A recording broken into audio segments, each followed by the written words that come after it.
ये देखिए यहाँ पर है वो कमरा। हम यहाँ पर की कोशिश करते हैं। इस महल को इस तरह से बनाया गया था कि हर एक खिड़की से राय प्रवीण जो थी वो राजा के महल को देख सकती थी। 16वीं सदी की ये पेंटिंग है, आज भी आप देख सकते हो काफ़ी। दोस्तों अभी मैं मौजूद हूँ ऐतिहासिक शहर ओरछा में, और अभी ये मेरे सामने आप देख सकते हैं जहांगीर महल। इस साइड में है राजा महल, और अभी मैं देखने आया हूँ इस महल को, जिसके बारे में ज़्यादा लोग नहीं जानते, क्योंकि ओरछा जो है ये प्रसिद्ध है यहाँ के महलों के लिए, यहाँ के चतुर्भुज मंदिर के लिए, जो प्रभु श्री राम जी का मंदिर है।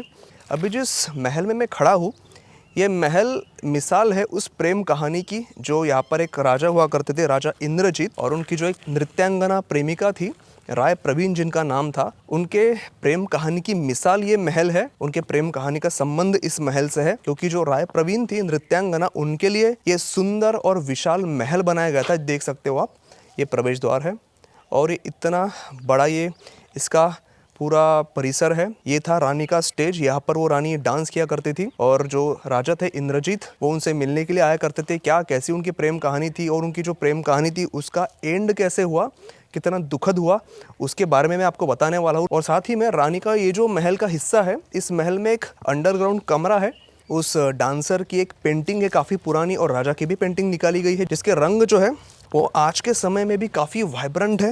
वो पेंटिंग आज के समय में भी काफ़ी जीवंत ऐसी प्रतीत होती है। तो वो पेंटिंग मैं आपको दिखाने वाला हूँ। जो नीचे एक कमरा बना है वो कमरा दिखाने वाला हूँ। तो प्लीज़ वीडियो में मेरे साथ बने रहिए, और प्लीज़ वीडियो को अभी से एक लाइक ज़रूर कर दीजिए।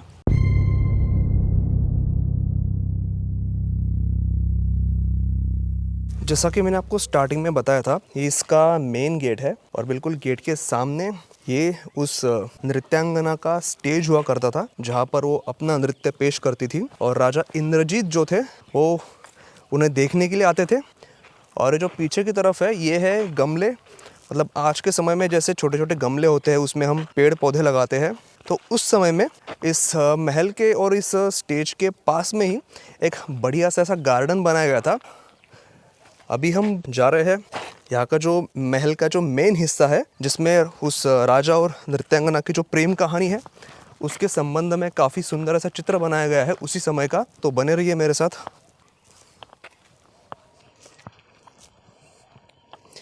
ये जो है इस महल के ठीक सामने यहाँ पर स्विमिंग पूल हुआ करता था।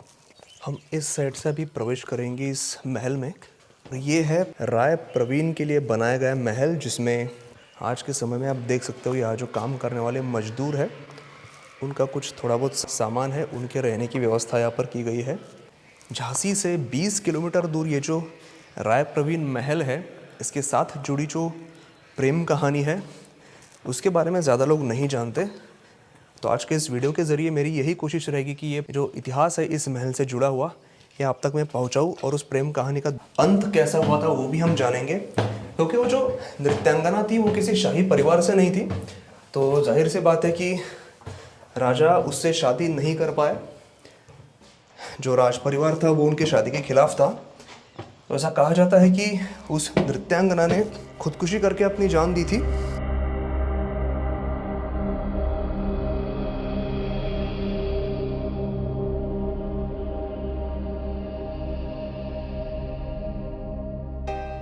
अभी ये जो इस महल की जो मेन गैलरी है, इतनी बड़ी गैलरी आप देख सकते हो।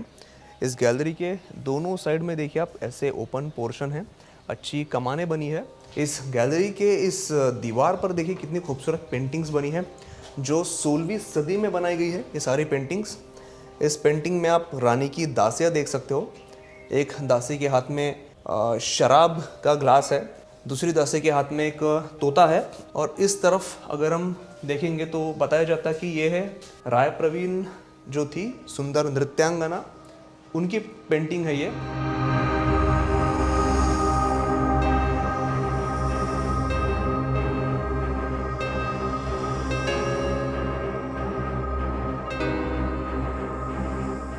ये जो राय प्रवीण जो थी बेहद खूबसूरत थी, और साथ ही वो सिर्फ नृत्यांगना नहीं थी बल्कि वो एक अच्छी गायिका भी थी, और संगीत की भी उसे काफ़ी अच्छी समझ थी। और राय प्रवीण की दूसरी एक पेंटिंग जो काफ़ी अच्छी हालत में है, 16वीं सदी की ये पेंटिंग है। आज भी आप देख सकते हो काफ़ी अच्छी हालत में है। काफ़ी उसके कलर जो है आज भी अच्छे तरीके से इस दीवार पर लगे हुए हैं। इस तस्वीर में भी कलाकार ने रानी की सुंदरता को दिखाने की पूरी कोशिश की हुई है। साथ में नृत्य करते हुए उन्हें दिखाया गया है ताकि आने वाली जनरेशन तक, आने वाली पीढ़ियों तक इस खूबसूरत प्रेम कहानी का जो इतिहास है वो पहुंचाया जा सके। और आज भी ये पेंटिंग्स अच्छी हालत में है और आई होप ये पेंटिंग्स ऐसी अच्छी हालत में रहेगी।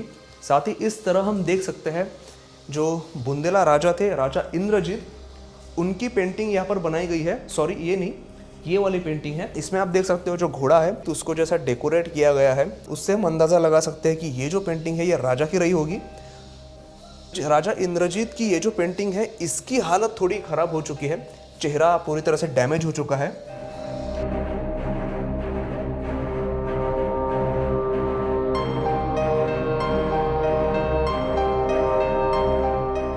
और इसके साथ में ना इस महल में एक और पेंटिंग है जिसमें राजा इंद्रजीत और जो नृत्यांगना थी राय प्रवीण, उनको एक साथ दिखाया गया है। तो वो पेंटिंग हम ढूंढने की कोशिश करते हैं, लेकिन उसके पहले इस फ्लोर पे जितने भी कमरे हैं हम पहले वो देख लेते हैं। महल का ये एक और कमरा है, हम यहाँ पर की कोशिश करते हैं। आज के समय में यहाँ पर मज़दूरों के रहने की व्यवस्था की गई है, जो ऐसा नहीं होना चाहिए था। चलिए एक बार हम ये गैलरी देख लेते हैं। देखिए इस गैलरी से ये जो सामने जो जहांगीर महल है वो जहांगीर महल दिखाई देता है, जो 17वीं शताब्दी में बनाया गया था। साथ ही उधर हम देख सकते हैं राजा का महल बना है। तो जब ये राय प्रवीण का महल बना हुआ था तो उस समय में जो राजा का महल था वो देखिए सामने की तरफ ही दिखाई देता होगा। उसके बाद ये जहांगीर महल बना था। और अभी महल का ये जो हिस्सा है, यहाँ पर देखिए आप ये जो छोटी छोटी खिड़कियाँ बनी हैं, इस खिड़की से आप देख सकते हो राजा महल दिखाई देता है। मतलब उस समय में राय प्रवीण और राजा इंद्रजीत एक दूसरे के साथ इस खिड़की के ज़रिए एक दूसरे को देखते होंगे। एक ये बड़ी खिड़की यहाँ पर रही, यहाँ से भी पूरी तरह से वो राजा महल दिखाई देता है। अभी हम चलते हैं इस महल के निचले हिस्से की ओर।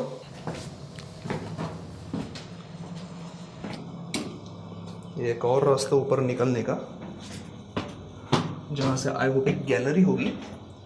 जी हाँ, ये गैलरी है। यहाँ से भी राजा का जो महल है वो दिखाई देता है। मतलब इस महल को इस तरह से बनाया गया था कि हर एक खिड़की से, हर एक कोने से, हर एक बालकनी से राय प्रवीण जो थी वो राजा के महल को देख सकती थी। अगर राजा बालकनी में खड़े होते थे तो उनको भी देख सकते थे। और दोस्तों राय प्रवीण जो थी उसके बारे में एक किस्सा भी काफ़ी मशहूर है।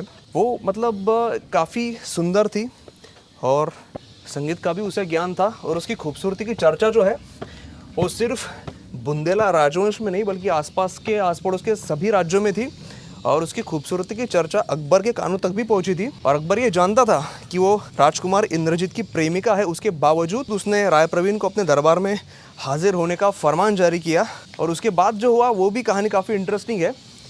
अब राय प्रवीण अकबर का जो फरमान था उसके खिलाफ नहीं जा सकती थी और ना ही राजा इंद्रजीत अकबर को मना कर सकते थे, क्योंकि उन दोनों का मतलब बुंदेला शासकों का और मुगलों का एक अलायंस था। तो इसीलिए राय प्रवीण को अकबर के दरबार में जाना ही पड़ा। लेकिन फिर अकबर के चंगुल से वो कैसी छूटी, ये कहानी भी काफ़ी इंटरेस्टिंग है। अकबर के दरबार में हाजिर होने के बाद काफ़ी चतुराई से उसने एक कविता अकबर को सुनाई और उस कविता के जरिए अकबर को कुत्ता और बंदर कहा। राय प्रवीण बादशाह से कहती है, विनीत राय प्रवीण की सुनिए जो सुजान, जूथी पातर भक्त है बारी ब्यास हंस। इस दोहे का सीधा सा अर्थ है कि राय प्रवीण बादशाह से ये पूछती है कि क्या आप बुंदेला राजा का झूठा खाना पसंद करोगे? झूठी पत्तल सिर्फ कोई नौकर, कौवा या कुत्ता ही चाटता है।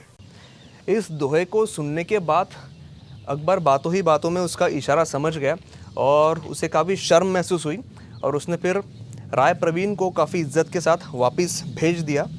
तो ये थी एक मतलब इससे ये बात भी समझ में आती है कि जो राय प्रवीण थी वो सुंदर थी और साथ में वो काफ़ी चतुर भी थी।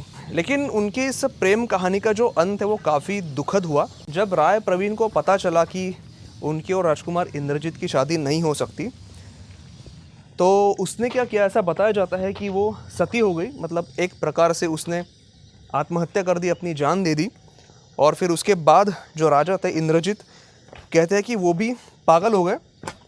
कहते हैं कि फिर उन्होंने भी जो अपना आखिरी समय था वो भी काफ़ी कठिनाई के साथ गुजारा। और राय प्रवीण के गुजरने के कुछ ही महीनों के बाद काफ़ी बुरे तरीके से उनका भी अंत हुआ। नैसर्गिक कारणों की वजह से ही उनकी मृत्यु हुई। तो इस तरह से उनका जो अंत था वो भी काफ़ी दुखद भरा रहा था। अभी हम इस महल का जो निचला हिस्सा है, जो बेसमेंट में बना है, वो देखेंगे। और हमें अभी बताया गया कि वो नीचे वाला जो कमरा है वो लॉक किया गया है। आने वाले पर्यटकों के लिए शायद वो बंद किया गया है। कुछ रेस्टोरेशन का काम भी वहाँ पर शुरू होगा।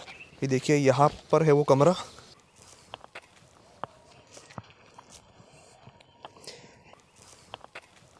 यहाँ से नीचे जाने के लिए रास्ता हुआ करता था, लेकिन सैडली अभी अंदर हम नहीं जा सकते। तो दोस्तों मैं यहीं पर वीडियो ख़त्म करता हूँ।